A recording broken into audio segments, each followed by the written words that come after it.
Central Park matches the interlocking Pythagorean triangle's hypotenuses. 4 such triangles match Central Park's proportions of 5:24 precisely. I then wondered, what is this unusual aqueduct doing just under the surface of Jacqueline Kennedy Onassis Reservoir? It seems to mirror the triangle's hypotenuse angle. That's certainly odd, but in my research I've learned to follow so-called coincidences wherever they lead. The aqueduct leads us to the Metropolitan Museum of Art. Getting closer still, we see this variation of the Templar flag in the atrium of the Robert Lehman collection.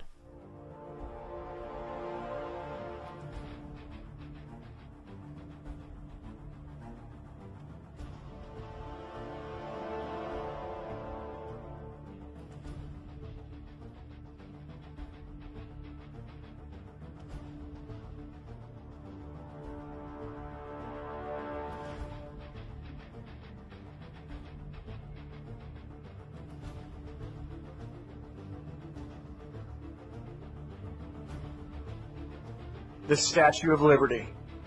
So I'm going to take a little bit of a rabbit trail for a second and get uncomfortable. And we're going to find out who Lady Liberty really is. So we're going to go back to the French sculptor Frédéric Augustus Bartholdi. In 1834 to 1904, went to Egypt in 1868 for inspiration. The construction of the Statue of Liberty began in 1878. So let me talk about this for just a second. How many of you were told in school that the French donated the Statue of Liberty to the United States of America? How many know that is absolutely not the truth whatsoever? Okay? Whatever they tell you, just forget about it, right? It just totally backs what you were thinking in high school, which is, why am I here anyway, right? You find out years later, you were right. But what I want to talk about here is this. The Statue of Liberty, when Bartholdi was pitching this, he was a sculptor, okay? And as a sculptor, he was trying to build something great that had never been done before. And so he went to Egypt to be inspired, because he knew that in Egypt, everything was huge, okay? Everything was big, from the pyramids to all the different statues. Everything was super life-size, and he wanted to get that inspiration. Keep that in mind. Then what he did was he went around the world pitching the Statue of Liberty. We were not the first place that he went to. He was a salesman and a sculptor at the same time. And what happened is they went to America. America liked the idea and tried to raise funds for the Statue of Liberty, but they couldn't. They were having a very difficult time raising the funds for the Statue of Liberty, until one gentleman in a local paper, decided to write a blog, or what we would call a blog today, or a newspaper article, basically ripping on the middle class, saying, hey, the rich cannot be the only ones that represent America. We need to give to this cause because we need a representation of freedom. And wouldn't you believe it, lo and behold, they raised the funds and they began the process of bringing the Statue of Liberty over to America and assembling it on American soil.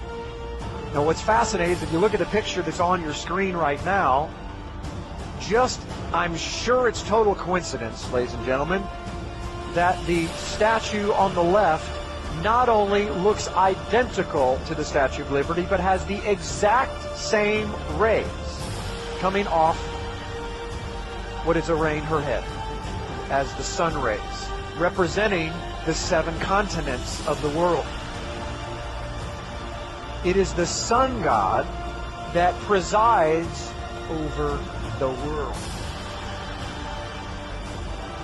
Oh, I'm not done yet. This is Attis. Now, Attis is somebody you need to understand who he is, because Attis was the priest or the main servant of Cybele, or Ishtar, or the wife of Baal, the sun god. And he, in their craziness, let's just leave it that wink wink, of what would happen in those times, is he castrated himself, then would dress up, cross-dress as a woman, and wear this hat. This is a close-up of the castrated Addis on the left and Lady Liberty on the right. What I want to suggest to you when I got to this part is I thought to myself, oh my goodness, is Lady Liberty really a lady?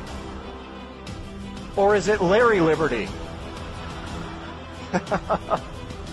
I don't know. But I'm going to let you decide as we do a little bit close-up here, and you tell me if that looks like a feminine face. Ignore the long hair. Remember, the priests of Ishtar wore long hair, they castrated themselves, wore robes like women, and wore these headdresses. Now, one more better for you. Here is her face before it is assembled, and before you have the ability to look at the hair and be influenced. That's under construction. If I'd known any better, I would think it was Superman.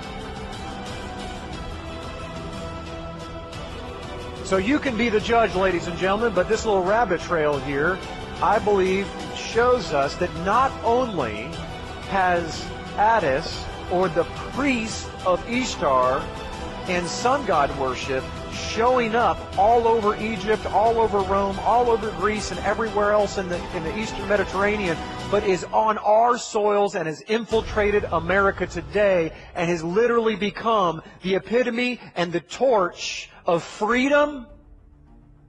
It's bondage. Let's go one further. The 7 rays of the sun. Notice the nimbus, the halo of rays of the sun. This is an ancient pagan sun god. It's everywhere. This is not something they just made up. Helios, look at this. Holding a torch.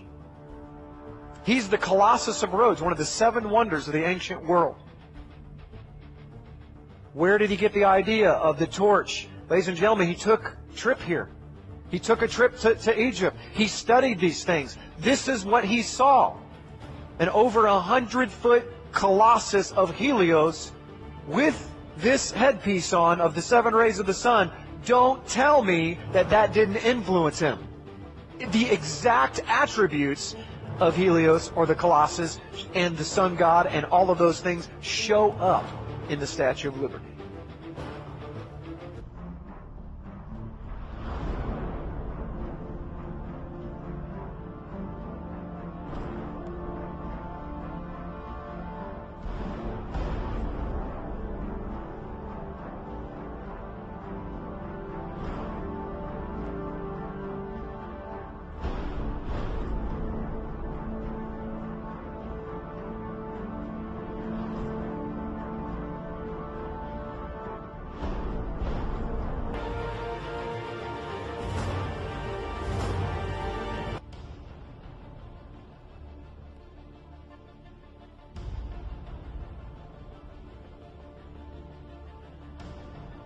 As soon as we stepped out of the subway and started walking down the street towards the new World Trade Center Ground Zero area, the first thing that